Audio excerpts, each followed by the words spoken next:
ইরানের সঙ্গে যুদ্ধের পর যুক্তরাষ্ট্রের ক্ষেপণাস্ত্র ভান্ডার নিয়ে নতুন করে উদ্বেগ দেখা দিয়েছে। মূলত ইরানের সঙ্গে যুদ্ধে নিজেদের শক্তিশালী প্যাট্রিয়ট ক্ষেপণাস্ত্র ব্যবহারের প্রায় অর্ধেক ইন্টারসেপ্টর বা ক্ষেপণাস্ত্র প্রতিরোধক ব্যবহার করে ফেলেছে মার্কিন সামরিক বাহিনী। বিশ্লেষকদের মতে এভাবে অস্ত্র খরচ হতে থাকলে ভবিষ্যতে নতুন কোনো সংঘাতে যুক্তরাষ্ট্র সাময়িকভাবে গোলাবারুদ সংকটে পড়তে পারে। মার্কিন সংবাদ মাধ্যম সিএনএন বলছে, ইরানের সঙ্গে যুদ্ধে যুক্তরাষ্ট্রের সামরিক বাহিনী তাদের গুরুত্বপূর্ণ ক্ষেপণাস্ত্র ভান্ডারের বড় অংশ ব্যবহার করে ফেলেছে।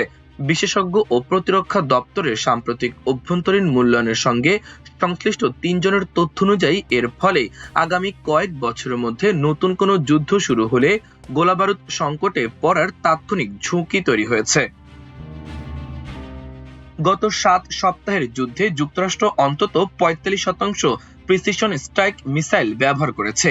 এছাড়া ব্যালিস্টিক ক্ষেপণাস্ত্র প্রতিহত করতে ব্যবহৃত terminal high altitude area defence THAAD মিসাইলের অন্তত অর্ধেক এবং প্যাট্রিয়ট আকাশ প্রতিরক্ষা ব্যবস্থার প্রায় ৫০% ইন্টারসেপ্টর ক্ষেপণাস্ত্র খরচ হয়েছে। ওয়াশিংটন ভিত্তিক গবেষণা সংস্থা centre for strategic and international studies CSIS এর এক বিশ্লেষণে এসব তথ্য উঠে এসেছে। এসব তথ্য পেন্টাগনের গোপন তথ্যের সঙ্গেও সামঞ্জস্যপূর্ণ বলে সংশ্লিষ্ট সূত্রগুলো জানিয়েছে।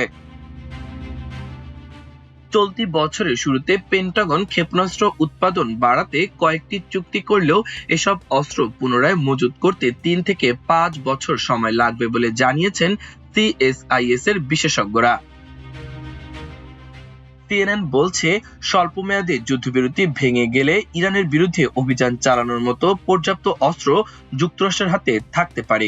তবে চীনের মতো সমমানের শক্তির বিরুদ্ধে লড়াই করার মতো পর্যাপ্ত গোলাবারুদ এখন আর নেই।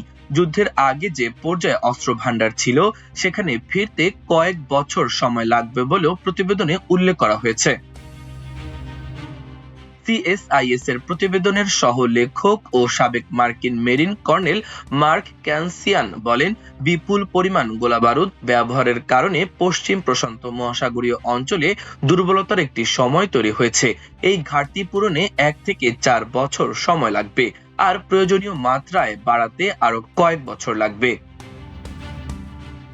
তবে মার্কিন প্রতিরক্ষা দপ্তর পেন্টাগনের মুখপাত্র শন পার্নেল সিএনএনকে দেওয়া এক বিবৃতিতে বলেন, প্রেসিডেন্ট যে সময় ও স্থানে নির্দেশ দেবেন সেখানে অভিযান চালানোর জন্য সামরিক বাহিনীর যা প্রয়োজন তা তাদের কাছে রয়েছে। তিনি বলেন, প্রেসিডেন্ট ডোনাল্ড ট্রাম্প দায়িত্ব নেওয়ার পর থেকে আমরা বিভিন্ন কমান্ডে সফল অভিযান পরিচালনা করেছি এবং একই সঙ্গে আমাদের জনগণ ও স্বার্থ রক্ষায় প্রয়োজনীয় শক্তিশালী সামরিক সক্ষমতাও বজায় রেখেছি। বিশ্লেষণ অনুযায়ী যুক্তরাষ্ট্র তাদের টমাহক ক্ষেপণাস্ত্রের প্রায় ৩০% দীর্ঘপাল্লার joint air to surface stand off মিসাইলের ২০% বেশি এবং SM-3 ও SM-6 মিসাইলের প্রায় ২০% ব্যবহার করেছে। এসব অস্ত্র পুনরায় মজুত করতে প্রায় ৪ থেকে ৫ বছর সময় লাগতে পারে। এই পরিস্থিতিতে প্রেসিডেন্ট ডোনাল্ড ট্রাম্পের সাম্প্রতিক বক্তব্যের সঙ্গে সাংঘর্ষিক। তিনি দাবি করেছিলেন যুক্তরাষ্ট্র কোনো অস্ত্র সংকটে পড়েনি, যদিও ইরান যুদ্ধের প্রভাবে ক্ষেপণাস্ত্র মজুত কমে যাওয়ায় অতিরিক্ত বাজেট চেয়েছেন তিনি। এছাড়া গত মাসে ট্রাম্প বলেন, আমরা শুধু ইরান নয়, আরো নানা কারণে অতিরিক্ত অর্থ চাইছি। বিশেষ করে গোলাবারুদে আমাদের অনেক মজুত আছে, তবে আমরা তা সংরক্ষণ করছি। তিনি আরো বলেন, শীর্ষ অবস্থানে থাকতে এই খরচ খুবই সামান্য। CSIS এর প্রতিবেদনে বলা হয়েছে, ট্রাম্প প্রশাসনের সাম্প্রতিক বেসরকারি প্রতিষ্ঠানের সঙ্গে চুক্তিগুলো উৎপাদন বাড়াতে সহায়তা করবে, তবে অতীতে কম অর্ডারের কারণে স্বল্পমেয়াদে এসব গুরুত্বপূর্ণ অস্ত্র সরবরাহ কম থাকবে। যুদ্ধ শুরুর আগে মার্কিন সামরিক বাহিনীর জয়েন্ট চিফস অব স্টাফের চেয়ারম্যান জেনারেল ড্যান কেইন সহ অন্যান্য সামরিক নেতারা ট্রাম্পকে সতর্ক করেছিলেন যে দীর্ঘমেয়াদী সামরিক অভিযান যুক্তরাষ্ট্রের অস্ত্র ভান্ডারের প্রভাব ফেলতে পারে, বিশেষ করে যেসব অস্ত্র ইসরায়েল ও ইউক্রেনকে সহায়তায় ব্যবহৃত হয়। এদিকে সংঘাত শুরুর পর থেকে মার্কিন কংগ্রেসে ডেমোক্র্যাট নেতারা ব্যবহৃত গোলাবারুদের পরিমাণ নিয়ে উদ্বেগ প্রকাশ করেছেন।